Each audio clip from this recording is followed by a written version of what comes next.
Hello mga tropa, for today's video, wala nga muna pala akong kwento sa inyo mga tropa. Parang nagiging kismoso na ako sa amin. Ang puwet ko, labas na labas. Sobrang stress ko, pati panjama ko sumuko na. Grabing buhay to mga tropa. Waing bahay nga muna tayo. Heto na nga mga tropa, magsasaing na ako. Kaya nga po pala kaming gumising kasi paditing si Papa. Kaya for the linis kami mga tropa. Kasi yung Papa ko, bungangero yun. Pero proud ako kay Papa ko.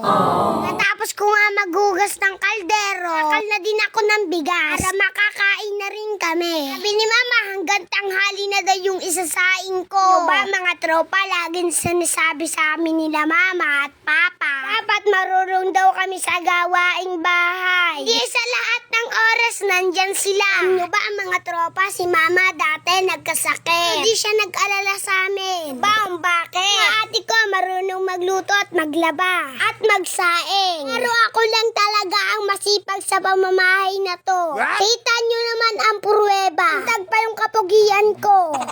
Tandaan nyo mga tropa, mahalin natin ang mga magulang natin. Di habang buhay, nasa tabi natin sila. Dapat mahalaga natin ang mga magulang natin. Sayahin natin sila sa maliit na bagay. Nagwalis nga lang ikaw masaya na sila dun Saan tanungin natin ang mga nanay natin kung okay ba sila. Alam nyo ba mga tropa, ang pagsisisi nasa huli. Hello mga tropa, good morning. Ay naalala nga akong kwento sa inyo mga tropa. Atin lang to kahit nagbumukha na akong kismoso.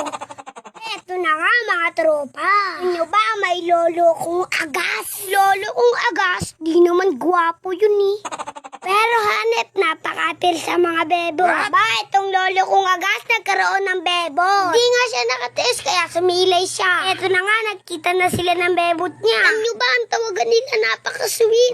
Tawagan ng lolo kong agas, tweet, tweet. Tawag naman ang bebot niya, hut, hut. Siya mga tropa, matatapos na pala tong kwento ko. Gusto nyo magbahagi ng kwento sa akin, i-message nyo lang sa akin. Hanggang dito na lang, bye-bye! Hello mga tropa, for today's video, hapon nga naisipan namin glagariin na namin tong kahoy. Tong kapatid kong tamad ano kayang nakain. Kaya nga siyang sinipag, naninibago ko. Pero di nila ako maluloko sa pagpapanggap nila. Ang ganyan, alam ko na ang style. Kunyari, nagrararararage. Pero ang ending ako ang tatapos ng ginagawa nila. Ayan, pinsan kung basag ang pula, isa ring tamad yan. Para niyang mga ati ko, mga tamad. Ay, naku. I-stress ako sa pagpapanggap nila hapon na hapon. Alam ko at alam nyo, ako lang talaga ang masipag sa pamamahay na to.